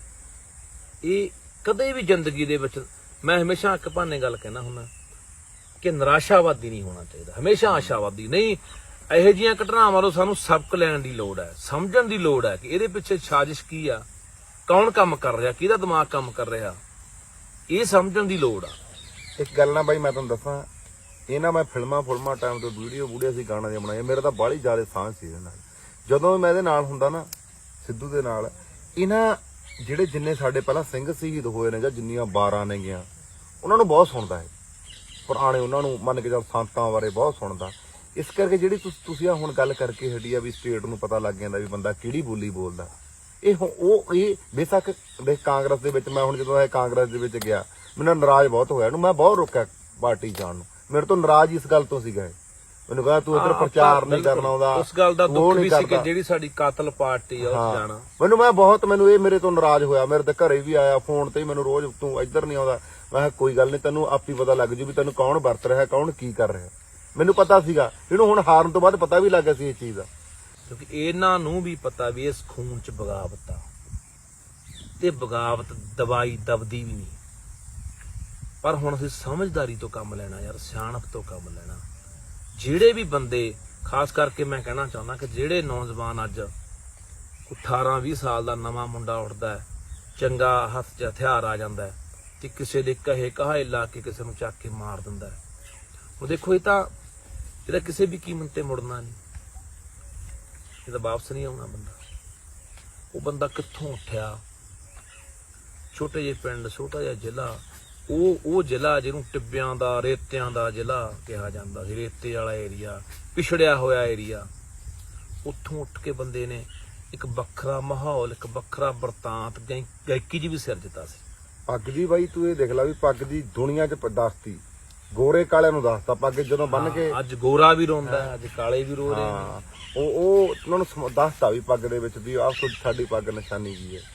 ਸੋ ਹੁਣ ਇਸ ਗੱਲ ਉੱਤੇ ਸਾਨੂੰ ਬਹੁਤ ਤਿੱਖੀ ਨਜ਼ਰ ਰੱਖਣ ਦੀ ਲੋੜ ਹੈ। ਦਿਮਾਗ ਨਾਲ, ਬੁੱਧੀ ਨਾਲ ਸੋਚਿਆ ਕਰੋ ਯਾਰ ਕਿ ਕਿਵੇਂ ਸਾਡੇ ਸ਼ਿਕਾਰ ਨੇ ਜਿਹੜੇ ਉਹ ਕੀਤੇ ਜਾ ਰਹੇ ਨੇ ਤੇ ਕਰਨਗੇ ਆਉਣ ਵਾਲੇ ਸਮੇਂ 'ਚ। ਯਾਦ ਰੱਖਿਓ ਇਹ ਗੱਲ। ਹੁਣ ਇਸ ਚੀਜ਼ ਨਾਲ ਪੂਰਾ ਡਰ ਪੈਦਾ ਹੋ ਗਿਆ। ਪਹਿਲਾਂ ਕਲਾਕਾਰਾਂ ਨੂੰ ਧਮਕੀਆਂ ਆਈਆਂ, ਗਿੱਪੀ ਗਰੇਵਾਲ ਨੂੰ ਵੀ ਧਮਕੀਆਂ ਆਈਆਂ, ਹੋਰ ਕਲਾਕਾਰਾਂ ਨੂੰ ਵੀ ਧਮਕੀਆਂ ਆਉਂਦੀਆਂ ਨੇ, ਪਰ ਜਿਹੜੇ ਧਮਕੀਆਂ ਦੇਣ ਵਾਲੇ ਨੇ ਧਮਕੀਆਂ ਦੇਣ ਵਾਲਿਆਂ ਨੂੰ ਵੀ ਨਹੀਂ ਪਤਾ ਹੁੰਦਾ ਕਿ ਅਸੀਂ ਸਾਨੂੰ ਸਾਥੋਂ ਦਬਾ ਕੌਣ ਰਿਹਾ ਜਾਂ ਇਹ ਮਾਹੌਲ ਕੌਣ ਪੈਦਾ ਕਰ ਰਿਹਾ। ਹੁਣ ਇਸ ਕਰਕੇ ਤੁਹਾਨੂੰ ਬਾਈ ਇਹੀ ਅਖੀਰ ਦੇ ਉੱਤੇ ਕਹਿਣਾ ਚਾਹੁੰਦੇ ਆ ਕਿ ਸਾਨੂੰ ਸਮਝਣ ਦੀ ਲੋੜ ਆ ਇਸ ਵਰਤਾਰੇ ਨੂੰ ਕਿ ਅਸੀਂ ਇੱਕ ਦੂਜੇ ਦੀ ਜਾਨ ਦੇ ਪਿਆਸੇ ਨਾ ਬਣੀਏ, ਅਸੀਂ ਇੱਕ ਦੂਜੇ ਦੇ ਖੂਨ ਨਾ ਡੋਲੀਏ ਅਸੀਂ ਇੱਕ ਦੂਜੇ ਦਾ। ਕਿਉਂਕਿ ਉਹ ਇੱਕ ਨੌਜਵਾਨ ਨੇ ਬਹੁਤ ਸੋਹਣਾ ਬੋਲਿਆ, ਕਹਿੰਦਾ ਮੈਂ ਤੁਹਾਨੂੰ ਬੇਨਤੀ ਕਰਦਾ ਵੀ ਤੁਸੀਂ ਹਟਣਾ ਤਾਂ ਹੈ ਨਹੀਂ, ਪਰ ਇੱਕ ਪੁੰਨ ਦਾ ਕੰਮ ਕਰ ਦਿਓ ਕਿ ਤੁਸੀਂ ਜਿੱਥੇ ਕਿਸੇ ਨੌਜਵਾਨ ਨੂੰ ਮਾਰਦੇ ਹੋ ਉਹਦੇ ਮਾਂ ਪਿਓ ਨੂੰ ਵੀ ਮਾਰ ਦਿਆ ਕਰੋ, ਕਿਉਂਕਿ ਉਹਦਾ ਮਰਨ ਵਾਲਾ ਚਲਾ ਜਾਂਦਾ ਬਈ, ਖਤਮ ਹੋ ਜਾਂਦੀ ਕਹਾਣੀ। ਪਰ ਉਹ ਰੋਜ਼ ਤਿਲ ਕਰਕੇ ਮਰਦੇ ਆ, ਰੋਜ਼ ਝੂਰ ਕੇ ਮਰਦੇ ਆ, ਹਰ ਇੱਕ ਯਾਦ ਨੂੰ ਚੇਤੇ ਕਰਕੇ ਮਰਦੇ ਆ। ਦਰਵਾਜ਼ਾ ਹਵਾ ਨਾਲ ਖੜਕਦਾ ਤੇ ਮਾਂ ਪਿਓ ਨੂੰ ਭੁਲੇਖਾ ਪੈਂਦਾ ਵੀ ਮੇਰਾ ਪੁੱਤ ਆਊਗਾ। ਇਸ ਕਰਕੇ ਤੁਹਾਨੂੰ ਇਹੀ ਅਪੀਲ ਆ ਕਿ ਜੇ ਤੁਹਾਨੂੰ ਇਹ ਲੱਗਦਾ ਬਹੁਤ ਵੱਡਾ ਭੁਲੇਖਾ ਹੁੰਦਾ ਬੰਦੇ ਦੇ ਮਨ 'ਚ ਕਿ ਯਾਰ ਮੈਂ ਉਹਨੂੰ ਮਾਰਤਾ, ਮੈਂ ਉਹਦੇ ਮੁਕਾਮ ਤੇ ਆ ਜੂ, ਮੈਂ ਉਸ ਮੁਕਾਮ ਤੇ ਆ ਜੂ, ਮੇਰਾ ਉਧਰ ਨਾ ਬਣ ਜੂ, ਮੇਰਾ ਇੱਧਰ। ਕਿੰਨੇ ਆਏ ਬਾਈ। ਇੱਕ ਗੱਲ ਮੈਨੂੰ ਵਿਚਾਲੇ ਦੱਸੋ, ਜਿਹੜੀ ਤੁਹਾਡੀ ਮੈਂ ਪੁੱਛਣਾ ਸੀ, ਸਾਲਟ ਵਾਲੀ ਗੱਲ ਕਰ ਰਹੀ ਸੀ ਵੀ ਇਹ ਬਣਦਾ ਤਾਂ ਕਿਸੇ ਮੰਨ ਕੇ ਚੱਲ ਐਂ ਤਾਂ ਹੈ ਨਹੀਂਗਾ ਵੀ ਐਂ ਕੋਈ ਥੌੜੀ ਨਹੀਂ ਬਣ ਜਾਂਦਾ ਹੋਊਗਾ। ਇਹ ਕੋਈ ਤਾਂ ਸੰਦ ਜਿਹੜੀ ਤਾਂ ਇਹਨੂੰ ਲੋੜ ਹੁੰਦੀ ਹੋਊਗੀ। ਜਿਵੇਂ ਮੰਨ ਕੇ ਚੱਲ ਇੱਕ ਮੈਗਜ਼ੀਨ ਜਿਹੜਾ ਬਣਦਾ ਆਪਣਾ, ਉਹ ਕਾਰਤੂਸ ਬਣਦਾ, ਜਿਹੜਾ ਉਹ ਕਾਰਤੂਸ ਜਿਹੜਾ ਬਣਦਾ ਉਹ ਐਂ ਤਾਂ ਨਹੀਂ ਹੈਗਾ ਵੀ ਹਰ ਇੱਕ ਥਾਂ ਤੇ ਬਣ ਜਾਂਦਾ ਹੋਊਗਾ। ਉਹ ਬਣਾਉਣ ਲਈ ਬਹੁਤ ਸਮੱਗਰੀ ਚਾਹੀਦੀ ਹੁੰਦੀ। ਤੁਸੀਂ ਇਹ ਦੇਖੋ, ਉਹਦੇ ਜਦੋਂ ਹੁਣ ਜਿਹੜਾ ਇੰਡੀਅਨ ਬਣਦੇ ਨੇ, ਜਿਹੜੇ ਉੱਥੋਂ ਬਣਦੇ ਨੇ, ਫੈਕਟਰੀਆਂ 'ਚ ਬਣਦੇ ਨੇ, ਉਹਨਾਂ ਉੱਪਰ ਬਕਾਇਦਾ ਨੰਬਰ ਲੱਗੇ ਹੁੰਦੇ ਨੇ ਵੀ ਕਿੱਥੋਂ ਆਇਆ ਜਾਂ ਪੜਤਾਲ ਕਰਨੀ ਹੋਵੇ, ਜਿਹੜੀ ਤੁਸੀਂ ਗੱਲ ਕੀਤੀ ਸੀ ਨਾ। ਇਹ 94 ਸਾਲ ਦੇ ਕੌਣ ਰਿਹਾ ਪਿੱਛੇ? ਰਸ਼ੀਆ ਦੀ ਹੈ ਦਰਅਸਲ। ਹਾਂ, ਇਹਦੇ ਬਾਰੇ ਮੈਂ ਪੜ੍ਹ ਰਿਹਾ ਸੀ, ਬਹੁਤੀ ਕਾਮਯਾਬ ਨਹੀਂ ਹੋਈ, ਇਹ ਜ਼ਿਆਦਾ ਨਹੀਂ ਚੱਲੀ। ਪਰ ਇਹ ਜਿਹੜੀ AK-47 ਆਪਾਂ ਗੱਲ ਕਰਦੇ ਨੇ, ਉਹਦੇ ਨਾਲ ਵੀ ਕਿਤੇ ਜ਼ਿਆਦਾ ਮਾਰ ਤੇ ਜਿਹੜਾ ਸਪੀਡ ਨਾਲ ਬਰਸਟ ਇਹਦੇ ਉਹ ਜ਼ਿਆਦਾ ਹੈ, ਉਹਦੇ ਨਾਲ ਵੀ ਜ਼ਿਆਦਾ ਖਤਰਨਾਕ ਹੈ। ਵੀ ਇਹਦਾ ਆਉਣਾ ਤੇ ਤੁਸੀਂ ਦੇਖੋ, ਆਉਣ ਤੋਂ ਬਾਅਦ ਉਹ ਬੰਦਿਆਂ ਨੇ ਟ੍ਰੇਨਿੰਗ ਵੀ ਤਾਂ ਲਈ ਹੋਈ ਆ। ਹੁਣ ਕਿਸੇ ਅਸਾਲਟ ਨੂੰ ਚਲਾਉਣ ਲਈ ਇਹ ਤਾਂ ਹੈ ਨਹੀਂ ਵੀ ਅਣਜਾਣ ਬੰਦਾ ਚੱਕ ਕੇ ਕੋਈ ਆ ਕੇ ਫਾਇਰ ਕਰਨ ਲੱਗ ਗਿਆ, ਹਨਾ। ਹੁਣ ਉਹ ਅਸਾਲਟ ਉਹਨਾਂ ਬੰਦਿਆਂ ਕੋਲੇ ਆਉਣੀ ਤੇ ਉਹਨਾਂ ਦਾ ਇੱਕੋ ਹੀ ਮਨ 'ਚ ਸੀਗਾ, ਖਬਰਾਂ ਕਿੰਨੇ ਚਿਰ ਦੇ ਮਗਰ ਹੋਣੇ ਆ, ਜਿੱਦੇ ਮੌਕਾ ਮਿਲਿਆ ਉਹਨਾਂ ਨੇ ਕੰਮ ਕਰਤਾ। ਉਹ ਅਸਾਲਟ ਉਹਨਾਂ ਨੇ ਚਲਾ ਕੇ ਵੀ ਤਾਂ ਦੇਖੀ ਹੋਊ, ਕਿਤੇ ਟ੍ਰੇਨਿੰਗ ਵੀ ਤਾਂ ਲਈ ਹੋਊ। ਇੱਕ ਉਹਨਾਂ ਦੇ ਦਿਮਾਗ ਦੇ ਵਿੱਚ ਇਹ ਗੱਲ ਸੀਗੀ ਵੀ ਜੋ ਮਰਜ਼ੀ ਹੋ ਜੇ, ਮਾਰਨਾ। ਤੇ ਇਹ ਜਿਹੜੀ ਇੱਥੋਂ ਦੀ ਆਪਾਂ ਕਹਿ ਦਿੰਦੇ ਆ ਕਿ ਯਾਰ ਛੋਟੀਆਂ ਗੱਲਾਂ ਦੇ ਉੱਤੇ ਤੁਹਾਡੇ ਘਰੇ ਬੈਠੇ ਪਤਾ ਲੱਗ ਜਾਂਦਾ ਉਹਨਾਂ ਨੂੰ। ਇੱਕ ਪਾਸੇ ਜੇ ਆਪਾਂ ਦੂਜੇ ਪਾਸੇ ਗੱਲ ਕਰਨੀ ਹੋਵੇ, ਜਿੱਥੋਂ ਕਦੇ ਕੋਈ ਸਿੱਖ ਨੌਜਵਾਨ ਫੜ ਕੇ ਤੁਣ ਦਿੰਦੇ ਆ ਅੰਦਰ ਲਾ ਕੇ UAPA ਵੀ ਇਹਦੇ ਕੋਲ ਆਹ ਸਮੱਗਰੀ ਫੜੀ ਗਈ, ਇਹਦੇ ਕੋਲ ਆਹ ਫੜਿਆ ਗਿਆ, ਇਹ ਆਹ ਕੰਮ ਕਰਦਾ ਸੀ, ਇਹਦੇ ਪਾਕਿਸਤਾਨ ਨਾਲ ਸੰਬੰਧ ਹੈ, ਇਹਦੇ ਚੀਨ ਨਾਲ ਸੰਬੰਧ ਹੈ, ਇਹਦੇ ਫਲਾਣੇ ਨਾਲ ਸੰਬੰਧ ਹੈ, ਧਮਕੀ ਨਾਲ ਸੰਬੰਧ ਹੈ, ਮਿੰਟੋ ਮਿੰਟੀ ਫੜ ਕੇ ਅੰਦਰ ਕਰ ਦਿੰਦੇ ਆ। ਇੱਕ ਬੰਦੇ ਅਸਾਲਟਾਂ ਲੈ ਕੇ ਘੁੰਮ ਰਹੇ ਨੇ, ਜਦੋਂ ਕਿ ਉਹਨਾਂ ਦਿਨਾਂ ਦੇ ਵਿੱਚ ਜਦੋਂ 6 ਜੂਨ ਮੁਰੇ ਆ ਰਹੀ ਹੈ, ਘੱਲੂਘਾਰਾ ਦਿਵਸ ਆ ਰਿਹਾ, ਤੇ ਪੂਰੀ ਸਖਤਾਈ ਆਪਦੇ ਤੌਰ ਤੇ ਸਰਕਾਰ ਵੱਲੋਂ ਸੈਂਟਰ ਦੀਆਂ 10-12 ਜਿਹੜੀਆਂ ਕੰਪਨੀਆਂ ਉੱਥੇ ਲਿਆ ਕੇ ਪੂਰੀ ਸਖਤਾਈ ਕੀਤੀ। ਉਹਨਾਂ ਦਿਨਾਂ ਦੇ ਵਿੱਚ ਉਹ ਬੰਦੇ ਘੁੰਮ ਰਹੇ ਨੇ, ਤਾਂ ਤੂੰ ਦੇਖ ਵੀ ਇਹਦੇ ਪਿੱਛੇ ਫਿਰ ਆਪਾਂ ਕਿਵੇਂ ਨਾ ਸਮਝੀਏ ਕਿ ਕੋਈ ਸਾਜ਼ਿਸ਼ ਨਹੀਂ ਹੈਗੀ ਯਾਰ, ਜਾਂ ਕੋਈ ਤਾਕਤ ਨਹੀਂ ਹੈਗੀ ਵੀ ਇਹ ਬਾਹਰੋਂ ਆਉਂਦੇ ਨੇ, ਇਹ ਜਿਹੜਾ ਜਾਂ ਇੱਥੋਂ ਇੰਡੀਆ ਦੀ ਬਣਾ ਕੇ ਇਹਨਾਂ ਨੂੰ ਦਿੰਦੇ ਨੇ। ਹੈ ਤਾਂ ਇਹ ਰਸ਼ੀਅਨ ਹੈ, ਰਸ਼ੀਆ ਦੀ ਹੈ ਜਿਹੜੀ ਸਾਲਟ, ਜਿਹੜੀ ਉੱਥੇ ਗੱਲ ਹੋ ਰਹੀ ਹੈ, ਕਿ ਜਿਹੜੀ ਉੱਥੇ ਚੱਲੀ। ਤੂੰ ਦੇਖ, ਪੁਲਿਸ ਨੇ ਉਹ ਵੀ ਦੱਬਤੀ ਗੱਲ। ਪੁਲਿਸ ਦੇ ਕਿਸੇ ਬਿਆਨ 'ਚ ਆਇਆ, DGP ਦੇ ਬਿਆਨ 'ਚ, SSP ਦੇ ਬਿਆਨ 'ਚ ਆਇਆ ਵੀ ਉਹਦਾ ਸਾਲਟ ਚੱਲੀ ਆ। ਉਹ ਕਹਿੰਦੇ 3 ਤਰ੍ਹਾਂ ਦੇ ਵੈਪਨ ਚੱਲੇ ਆ, 3 ਤਰ੍ਹਾਂ ਦੇ ਜਿਹੜੇ ਅਸਲੇ ਚੱਲੇ ਆ। ਪਰ ਉੱਥੇ ਹੁਣ ਕੱਲ ਤੂੰ ਨਾਲ ਸੀ ਤਾਂ ਆਪਾਂ ਗਏ ਸੀ, ਤੂੰ ਨਹੀਂ ਨਾਲ, ਮਿਲਦਾ ਅਸੀਂ ਜਾ ਕੇ ਆਏ ਉੱਥੇ, ਜਿੱਥੇ ਤੂੰ ਘਰੇ ਸੀਗਾ, ਜਿੱਥੇ ਇਹ ਹਾਦਸਾ ਵਾਪਰਿਆ ਨਾ, ਅਸੀਂ ਉੱਥੇ ਜਾ ਕੇ ਆਏ। ਇੱਥੇ ਕੰਧਾਂ 'ਚ ਗੋਲੀਆਂ ਵੱਜੀਆਂ, ਉਹ ਕੰਧਾਂ ਦੇ ਵਿੱਚ ਐਡੇ ਮਤਲਬ ਕਿ ਮੋਰੇ ਕੱਢੇ ਪਏ ਆ, ਇੰਨਾ ਵਿੱਚ ਉਹ ਹੋਇਆ ਵਾ। ਹੁਣ ਜੇ ਪਿਸਟਲ ਦੀ ਆਪਾਂ ਗੱਲ ਕਰਾਂਗੇ, ਕੰਧ 'ਚ ਵੀ ਵੱਜੂਗਾ ਤਾਂ ਬਹੁਤ ਛੋਟਾ, ਇੰਨਾ ਵੱਧ ਤੋਂ ਵੱਧ ਇੰਨੀ ਕੁ ਬਣਦਾ ਕਿਸੇ ਹਿੱਟ ਨੂੰ। ਉਹ ਉੱਥੇ ਵਰਕ ਮੈਨੂੰ ਮੁੰਡੇ ਨੇ ਦੱਸਿਆ, ਜਿਹੜਾ ਸੀਗਾ ਮੌਜੂਦ, ਉਹ ਕਹਿੰਦਾ ਬਾਈ ਮੈਂ ਆਪਣੀ ਅੱਖੀਂ ਦੇਖਿਆ, ਐਡੇ ਖੋਲ ਪੁਲਿਸ ਚੱਕ ਕੇ ਲਗੀ ਹੈ। ਖੋਲ ਵੀ ਉਹ ਕਹਿੰਦਾ ਜਿਵੇਂ AK-47 ਦੇ ਹੁੰਦੇ, ਇਸ ਤਰ੍ਹਾਂ ਦੇ ਖੋਲ ਸੀ। ਤਾਂ ਉਹ ਜਿਹੜੀ ਗੱਲਬਾਤ ਆ, ਉਹਨੂੰ ਕਿਉਂ ਦੱਬ ਰਹੀ ਆ ਪੁਲਿਸ, ਜਾਂ ਕਹਾਣੀ ਕੀ ਆ, ਕੀ ਕਾਰਨ ਆ? ਪਰ ਚੱਕ ਕੇ ਡੀਜੀਪੀ ਨੇ ਇੱਕ ਬੜਾ ਗੈਰ ਜ਼ਿੰਮੇਵਾਰ ਨਾਂ ਦਾ ਮਤਲਬ ਕਿ ਬਿਆਨ ਸੀਗਾ ਕਿ ਇਹ ਜੀ ਗੈਂਗਵਾਰ ਦਾ ਨਤੀਜਾ ਜੀ ਇਹ ਫਲਾਨਾ, ਉਹ ਪਤਾ ਨਹੀਂ ਕੋਈ ਉਹਦਾ ਕੋਈ ਮੈਨੇਜਰ ਦੀ ਗੱਲ ਕਰ ਰਹੇ ਆ ਜੀ, ਉਹਦੇ ਨਾਲ ਹੋਰ ਹੀ ਪਾਸੇ ਜਾਣੇ ਕਹਾਣੀ ਨੂੰ ਘਮਾਇਆ ਜਾ ਰਿਹਾ ਹੈ, ਜੋੜਿਆ ਜਾ ਰਿਹਾ। ਪਰ ਇਹ ਬਾਈ ਸਮਝ ਲਓ ਪੰਜਾਬ ਦੇ ਲੋਕੋ, ਸਾਡਾ ਅਸੀਂ ਲੱਗੇ ਹੋਏ ਆ ਇੱਕ ਦੂਜੇ ਦੀਆਂ ਲੱਤਾਂ ਖਿੱਚਣ ਤੇ, ਉਹ ਮਾੜਾ ਹੋਏ, ਉਹ ਚੰਗਾ ਹੋਏ, ਉਹ ਐਂ ਕਰਦਾ, ਅਸੀਂ ਇਸ ਕੰਮ ਤੇ ਲੱਗੇ ਹੋਏ ਆ। ਆਪਣੇ ਤੋਂ ਆਪਣੀ ਮਰਵਾ ਰਹੇ ਨੇ। ਅਗਲਾ ਸਾਡੇ ਸਕਾਰ ਵੀ ਖੇਡ ਰਿਹਾ ਹੈ, ਆਪਣਿਆਂ ਤੋਂ ਆਪਣੇ ਵੀ ਮਰਵਾ ਰਿਹਾ ਹੈ, ਦੂਰ ਬੈਠਾ ਤਮਾਸ਼ਾ ਵੀ ਦੇਖ ਰਿਹਾ, ਖੁਸ਼ ਵੀ ਹੋ ਰਿਹਾ ਵੀ ਇਹ ਤਾਂ ਬਸ ਆਪਸ ਵਿੱਚ ਲੜ ਕੇ ਮਰ ਜਾਣਗੇ, ਸਾਨੂੰ ਤਾਂ ਲੋੜ ਹੀ ਨਹੀਂ ਪੈਣੀ। ਹੁਣ ਇਸ ਮਸਲੇ ਦੇ ਉੱਤੇ ਕੋਈ ਕੁਛ ਲਿਖੀ ਜਾਂਦਾ, ਕੋਈ ਕੁਛ ਲਿਖੀ ਜਾਂਦਾ। ਪਹਿਲੀ ਗੱਲ ਤਾਂ ਅਸੀਂ ਹਰ ਬੰਦਾ ਪਤਾ ਨਹੀਂ ਅੱਜ ਕੱਲ੍ਹ ਵਿਦਵਾਨ ਹੈ, ਸਿਆਣਾ ਹੈ। ਅਸੀਂ ਨਹੀਂ ਕਹਿੰਦੇ ਅਸੀਂ ਸਿਆਣੇ ਆ, ਦੁਨੀਆ ਪਰੇ ਤੋਂ ਪਰੇ ਪਈ ਆ ਬਾਈ। 5 ਮਿੰਟ ਲਾਉਣੇ ਆ ਕਿਸੇ ਗੱਲ ਦੀ ਘੋਖ ਪੜਤਾਲ ਕੀਤੀ ਤੋਂ ਆਪਦੇ ਬੰਦਿਆਂ ਦੇ ਖਿਲਾਫ,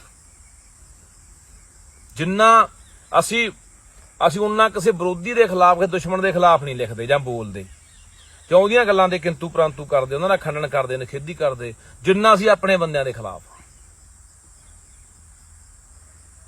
ਪਤਾ ਨਹੀਂ ਕੀ ਜੈਲਸੀ ਆ, ਕੀ ਨਫ਼ਰਤ ਆ, ਢੋਂਗ ਅਸੀਂ ਬਹੁਤ ਵੱਡਾ ਕਰਦੇ ਆ ਉੱਤੋਂ ਵੀ ਅਸੀਂ ਪੰਜਾਬ ਪ੍ਰਸਤਾਂ, ਸਾਡੇ ਚ ਦਰਦ ਆ ਕੌਮ ਦਾ। ਪਰ ਪਤਾ ਨਹੀਂ ਹਰ ਬੰਦੇ ਨੂੰ, ਮੈਂ ਕਹਿੰਦਾ ਯਾਰ ਆਪੋ ਆਪਣਾ ਭੰਨੇ, ਆਪੋ ਆਪਣਾ ਖੇਤਰ ਆ ਬੰਦਿਆਂ ਦਾ, ਆਪੋ ਆਪਣਾ ਕੰਮ ਕਰਨ ਦਾ ਤਰੀਕਾ ਬੰਦਿਆਂ ਦਾ। ਬਾਈ ਜਿਹੜੀ ਤੂੰ ਗੱਲ ਕਰੀ ਆ ਨਾ ਵੀ ਲੱਤਾਂ ਖਿੱਚਣ ਵਾਲੀ, ਮੈਂ ਨਾ 3-4 ਦਿਨ ਹੋ ਗਏ ਦੇਖੀ ਜਾਂਦੇ ਨੂੰ। ਸਭ ਤੋਂ ਵੱਡੀ ਗੱਲ ਉੱਥੇ ਰਾਜਨੀਤੀ ਮੈਂ ਨਹੀਂ ਦੇਖੀ ਹੁੰਦੀ, ਆਮਦੇ ਮੈਂ ਅੱਖੀਂ ਦੇਖੀ। ਇੰਨੀ ਰਾਜਨੀਤੀ ਵੀ ਵੋਟਾਂ ਦੇ ਮਾਰੇ ਕੁਛ ਬੰਦੇ ਵੀ ਯਾਰ ਬੰਦੇ ਦਾ ਘਰ ਉੱਜੜ ਗਿਆ, ਸਾਰਾ ਕੁਝ ਤਬਾਹ ਹੋ ਗਿਆ, ਮਾਂ ਪਿਓ ਵੀ ਆਪਾਂ ਇੱਥੇ ਵੀ ਰਾਜਨੀਤੀ ਕਰ ਰਹੇ ਹਾਂ, ਉੱਥੇ ਵੀ ਰਾਜਨੀਤੀ ਕਰੀ ਜਾਣ ਬੰਦੇ ਵੋਟਾਂ ਦੇ ਮਾਰੇ। ਮੈਂ ਦੇਖੀ ਆ ਯਾਰ ਕੋਈ ਗੱਲ ਨਹੀਂ ਯਾਰ, ਮੂਹਰੇ ਹੋ ਮੰਨ ਕੇ ਚੱਲ ਹਨਾ ਵੀ ਯਾਰ ਪਰਿਵਾਰ ਨੂੰ ਮੂਹਰੇ ਹੋ ਲੈਣ ਦੇ, ਉਹਨਾਂ ਨੂੰ ਬੈਠ ਲੈਣ, ਤੁਸੀਂ ਪਿੱਛੇ ਹੋ ਕੇ ਬਹਿ ਜਾਓ। ਦੇਖ ਪਾਨੇ ਸਿਆਸਤਦਾਨ ਲਈ ਤਾਂ ਇਹ ਬਹੁਤ ਵੱਡਾ ਮੌਕਾ ਹੁੰਦਾ ਜਦੋਂ ਇਹੋ ਜਿਹਾ ਹਾਦਸਾ ਵਾਪਰਦਾ। ਦੂਜੀ ਗੱਲ ਸਾਲਾ ਚੈਨਲ ਵਾਲੇ ਬਹੁਤ ਹੈਰਾਨ ਕਰਦੇ। ਹਾਂ ਤੂੰ ਦੇਖੋ ਉਹ ਵਿਚਾਰੀ, ਉਹ ਜਿਹੜੀ ਕੁੜੀ ਉਹਦੇ ਨਾਲ ਮੰਗੀ ਸੀ, ਉਹਦੇ ਘਰੇ ਵਗ ਗਏ ਯਾਰ। ਹਾਂ ਸਿਰਫ ਉਹਨਾਂ ਨੂੰ ਉੱਥੇ ਵਿਊ ਦਾ ਚੱਕਰ ਹੁੰਦਾ ਕਿ ਸਾਡੇ ਇੰਨੇ ਵਿਊ ਹੋ ਗਏ, ਸਾਡੇ ਇੰਨੇ ਚੈਨਲ ਤੇ ਬੰਦੇ ਦੇਖ ਰਹੇ ਨੇ। ਮਤਲਬ ਕਿ ਇਸ ਤਰ੍ਹਾਂ ਦੀਆਂ ਖਬਰਾਂ, ਊੜ ਜਰੂਲ ਗੱਲਾਂ ਜਿਹੜਾਂ ਦਾ ਕੋਈ ਤੁਕ ਹੀ ਨਹੀਂ। ਠੀਕ ਆ ਤੁਸੀਂ ਆਏ ਹੋ ਯਾਰ, ਤੁਸੀਂ ਜਿਹੜੀ ਗੱਲਬਾਤ ਆ ਕੋਈ ਉੱਥੇ ਤੁਕ ਬਣਦੀ ਹੈ ਜਿਹਦਾ ਕੋਈ ਸੰਬੰਧ ਆ ਉਸ ਨਾਲ, ਉਹ ਗੱਲਾਂ ਦਿਖਾ ਦਿਓ ਬਿਨਾਂ ਗੱਲ ਤੋਂ। ਇੱਧਰ ਉੱਧਰ ਦੀਆਂ ਗੱਲਾਂ, ਹੁਣ ਤੁਸੀਂ ਦੇਖੋ ਉਹ ਵਿਚਾਰੀ ਕੁੜੀ ਜਿਹੜੀ ਉਹਨੂੰ ਮੰਗੀ ਵੀ ਸੀਗੀ, ਉਹਨੇ ਕੱਲ ਨੂੰ ਵਿਆਹ ਵੀ ਕਿਤੇ ਕਰਾਉਣਾ। ਬਈ ਮੈਂ ਤੈਨੂੰ ਦੱਸਾਂ ਅਸਲ ਇਹਦੀ ਸੋਚ ਕੀ ਸੀਗੀ, ਇਹਦੀ ਸੋਚ ਇਹ ਸੀਗੀ, ਇਹ ਅਸਲ ਜਿਵੇਂ ਆਪਾਂ ਕਹਿੰਦੇ ਨਾ ਇੱਜ਼ਤ ਪੱਖੋਂ ਠੀਕ ਸੀਗਾ। ਮੈਂ ਕਹਿੰਦਾ ਆਪਦੀ ਜਨਾਨੀ ਨਹੀਂ, ਆਪਦੀ ਜਿਹੜੀ ਮੇਰੀ ਘਰ ਵਾਲੀ ਹੋਊਗੀ ਧਰਮ ਪਤਨੀ, ਉਹ ਨਹੀਂ ਕਹਿੰਦਾ ਮੈਂ ਕਹਿੰਦਾ ਦਿਖਾਉਣੀ ਲੋਕਾਂ ਵਾਂਗੂ ਨਹੀਂ। ਜਿਵੇਂ ਮੰਨ ਕੇ ਚੱਲ ਮੁੰਡੇ ਕੁੜੀਆਂ ਚੱਲ ਹੁੰਦੇ ਨੇਗੇ ਫੇਮਸ ਐਕਟਰ ਉਕਟਰ ਦੇ ਨਾਲ ਪਾ ਦਿੰਦੇ ਨੇ, ਇਹਦੀ ਸੋਚ ਹੀ ਹੋਰ ਸੀਗੀ। ਅਸਲ ਇਹ ਨਾ ਸੋਚ ਜਿਹੜੀ ਆਪਾਂ ਦੇਖੀਏ, ਸੋਚ ਉਹ ਸੀਗੀ ਵੀ ਜਿਵੇਂ ਯਾਰ ਮੈਂ ਨਹੀਂ ਆਪਣੇ, ਜਿਵੇਂ ਆਪਣੇ ਇੱਧਰਲੇ ਨਹੀਂ ਹੁੰਦੇ, ਤੁਹਾਡੀ ਸੋਚ ਮੈਂ ਦੇਖਦਾ ਵੀ ਮੈਂ ਨਹੀਂ ਯਾਰ ਆਪਦੀ ਜਨਾਨੀ ਮੂਹਰੇ ਫੋਟੋਆਂ ਦੇਣੇ ਚਾਹੁੰਦੀ। ਤੁਸੀਂ ਹੁਣ ਉਹਨਾਂ ਦੇ ਘਰੇ ਤੁਰੇ ਫਿਰਦੇ ਹੋ ਇਹ ਹਨਾ। ਇੱਕ ਨਾ ਮੈਂ ਤੈਨੂੰ ਬਸ ਲਾਸਟ ਗੱਲ ਕਹਿ ਕੇ ਨਾ ਆਪਾਂ ਬੰਦ ਕਰਦੇ ਹਾਂ। ਮੈਂ ਇੱਕ ਬੜਾ ਵੱਡਾ ਲੀਡਰ ਆ ਉੱਥੇ, ਮੈਂ ਨਾਂ ਨਹੀਂ ਗੱਲ ਅੱਜ ਲੈਣਾ ਚਾਹੁੰਦਾ ਆਪਾਂ ਵੀ, ਜੋ ਉਹਨਾਂ ਵਾਂਗੂ ਹੋਏਗਾ ਆਪਣੇ ਫਰਕ ਕੀ ਹੈ। ਜਦੋਂ ਨਾ ਮਾਨ ਆਇਆ ਪਹਿਲਾਂ ਤਾਂ ਆਪਾਂ ਤਾਂ ਪਹਿਲਾਂ ਚਲੇ ਗਏ ਸੀ ਹਨਾ, ਮੈਂ ਕੋਲੀ ਖੜਾ ਕਹਿੰਦਾ ਮਾਨ ਆਇਆ, ਉਹ ਕਹਿੰਦੇ ਵੀ ਮਾਨ ਆਇਆ ਕਹਿੰਦਾ ਵੀ ਜੇ ਵੀ ਤੁਸੀਂ ਵੀ ਉਹ ਗੱਲ ਕਰੀ ਜਾਂਦੇ ਜੇ ਆਪਾਂ ਨੂੰ ਨਹੀਂ ਇਨਸਾਫ ਮਿਲਦਾ ਆਪਾਂ ਧਰਨਾ ਲਾਉਣੇ ਆ। ਮੈਂ ਉਹਦੇ ਕੰਨੀ ਸੁਣੀ ਗੱਲ, ਉਹ ਕਹਿੰਦਾ ਵੀ ਜੇ ਇਹਨਾਂ ਨੇ ਧਰਨਾ ਲਾਤਾ, ਵੱਡਾ ਲੀਡਰ ਕੋਈ ਕਹਿੰਦਾ ਫਿਰ ਆਪਣਾ ਕੀ ਬਣੂਗਾ। ਆਹ ਗੱਲ ਮੈਂ ਸੁਣੀ ਉੱਥੋਂ, ਕਹਿੰਦੀ ਆਪਾਂ ਕਹਿੰਦੇ ਨੇ ਜੇ ਆਪਾਂ ਵਿੱਚ ਯਾਰ ਜੇ ਡੀਜੀਪੀ ਨਹੀਂ ਮਾਫੀ ਮੰਗਦਾ ਜਾਂ ਨਹੀਂ ਆਪਾਂ ਨੂੰ ਇਨਸਾਫ ਮਿਲਦਾ, ਆਪਾਂ ਮਾਨਸਾ ਕਿੰਚ ਧਰਨਾ ਲਾਉਣੇ ਆ। ਉਹ ਕਹਿੰਦੇ ਵੀ ਜੇ ਵੀ ਮਾਨ ਵਰਗੇ ਨੇ ਇਹਨਾਂ ਨੇ ਸਾਰੇ ਇਕੱਠੇ ਹੋ ਕੇ ਨੌਜਵਾਨਾਂ ਨੇ ਧਰਨਾ ਲਾਤਾ, ਆਪਣੇ ਕੋਲੇ ਕੀ ਬਚੂਗਾ। ਸਿਆਸਤ ਦੇਖ ਲੈ, ਆਹ ਮੈਂ ਗੱਲ ਆਪਦੀ ਇੱਕ ਵੱਡੇ ਲੀਡਰ ਦੀ ਕੰਨੀ ਸੁਣੀ। ਬਸ ਇਹੀ ਕੁਝ ਹੁੰਦਾ ਯਾਰ ਹਰ ਬੰਦੇ ਨੇ ਭਰਾਵਾ। ਸੋ ਬਾਈ ਇਹੀ ਪੰਜਾਬ ਵਾਲਿਓ, ਖਾਸ ਕਰਕੇ ਨੌਜਵਾਨੋ, ਸੋਨੂੰ ਅਪੀਲ, ਸੋਨੂੰ ਬੇਨਤੀ ਆ ਕਿ ਆਓ ਯਾਰ ਮੁੜੇ ਆਓ ਘਰਾਂ ਨੂੰ। ਆਪਾਂ ਪੰਜਾਬ ਲਈ ਲੜ ਗਏ, ਕਿਉਂਕਿ ਪੰਜਾਬ ਖੁਰਦਾ ਤੁਰਿਆ ਜਾਂਦਾ, ਪੰਜਾਬ ਖਤਮ ਹੁੰਦਾ ਤੁਰਿਆ ਜਾਂਦਾ। ਆਪਾਂ ਇਹਨੂੰ ਬਚਾ ਗਏ ਯਾਰ, ਇਹੀ ਤੁਹਾਡੇ ਅੱਗੇ ਫਰਿਆਦ ਆ। ਕੱਖ ਨਹੀਂ ਨਿਕਲਣਾ ਬਾਈ, ਮੈਂ ਵੀ ਉਸੇ ਰਾਹਾਂ ਚੋਂ ਹੀ ਆਇਆ, ਪਰ ਮੈਨੂੰ ਸਮਝ ਗੋਲੀਆਂ ਵੱਜਣ ਤੋਂ ਬਾਅਦ ਪਈ, ਜਾਂ ਪ੍ਰਮਾਤਮਾ ਹੀ ਪਤਾ ਨਹੀਂ ਕਦੋਂ ਬੰਦੇ ਨੂੰ ਮੱਤ ਦਿੰਦਾ। ਬਥੇਰੇ ਬੰਦੇ ਹੋਰ ਵੀ ਮੇਰੇ ਵਰਗੇ ਮੁੜੇ ਨੇ, ਮੁੜਿਆ ਹੋ ਯਾਰ ਇਹਨਾਂ ਰਾਹਾਂ ਤੇ ਕੁਛ ਨਹੀਂ ਬਾਈ, ਮੌਤ ਹੀ ਆ। ਕਿੰਨੇ ਤੁਸੀਂ ਦੇਖ ਲਓ, ਕਿੰਨੇ ਚੱਲ ਗਏ ਤੇ ਕਿੰਨਾਂ ਨੇ ਹੋਰ ਚੱਲ ਜਾਣਾ। ਜੇ ਕੁਝ ਕਰਨਾ ਤਾਂ ਆਪਦੇ ਪੰਜਾਬ ਲਈ ਕਰੋ, ਹਾਂ ਆਪਣੀ ਮਿੱਟੀ ਲਈ ਕਰੋ ਹਨਾ। ਤੁਹਾਨੂੰ ਕੋਈ ਯਾਦ ਵੀ ਕਰ ਲੂਗਾ, ਯਾਦ ਕਰ ਲੂਗਾ, ਯਾਦ ਵੀ ਕਰ ਲੂਗਾ ਵੀ ਆਪਾਂ ਆਪਣਿਆਂ ਨੂੰ ਨਾ ਮਾਰੀਏ, ਵੀ ਆਪਣੇ ਤੇ ਵੱਡੀਆਂ ਜਿਹੜੀਆਂ ਉਹਨਾਂ ਦੇ ਜਿਵੇਂ ਤੁਸੀਂ ਕਿਹਾ ਵੀ ਏਜੰਸੀਆਂ ਦੇ ਆਪਣੇ ਦਾ ਪੰਜਾਬ ਨੂੰ ਖਤਮ ਕਰਨਾ ਚਾਹੁੰਦੇ ਨੇਗੇ, ਵੀ ਆਪਾਂ ਆਪਣੇ ਦੀ ਬੈਰੀ ਹੋਈ ਜਾਂਦੇ ਆ।